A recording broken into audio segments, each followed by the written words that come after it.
So one reason that the accusation that Jesus faked his resurrection or his apostles faked his resurrection doesn't work is because the Jews at the time were not expecting a Messiah who was going to come, die, and rise from the dead. They were expecting, even Jesus' apostles, the people closest to him, were expecting that he was going to establish a kingdom, that he was going to show up, take out the Romans, free the Jews from the Romans' enslavement, and rule over them for eternity. That's what they thought that was going to happen. That's why when Jesus tells his apostles that he is going to die and rise again, Peter says, "We're not. That's not going to happen. Like that's not the plan."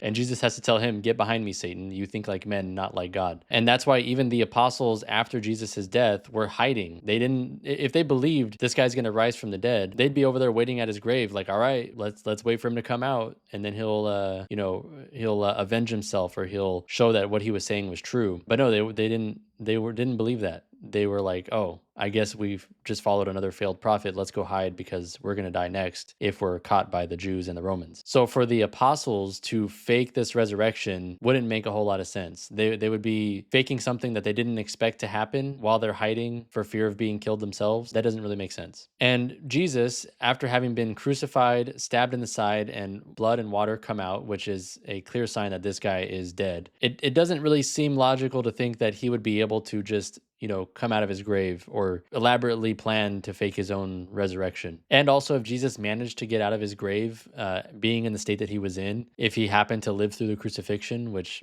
nobody really believes happened, he wouldn't be this glorious figure in the eyes of the apostles if they were to see him again. He would be falling apart, right about to die. And the apostles would have to like get him to a doctor or something. They wouldn't be like, "Wow, I guess everything that he said was true." They'd be like, "Oh, this guy's in bad shape. Let's go get him help." But that's not what happens. What happens is they're so convinced by this resurrection that they go out, and instead of hiding, they go out and start preaching to everybody, knowing that this is going to get them killed, which doesn't make any sense unless Jesus actually rose from the dead. Because people will die, even painful deaths, for what they believe to be true. But if the apostles faked Jesus' resurrection, then they wouldn't die for something that they know is false. So, for example, people from many religions have died for their faith and have done so willingly and proudly. But this is different from dying for something that you know to be false. Dying for something you believe to be true is different from dying for something that you know to be false. So the apostles, faking Jesus' resurrection, go out and preach it to everybody. They get arrested, they get punished, they get killed in very painful, torturous ways. And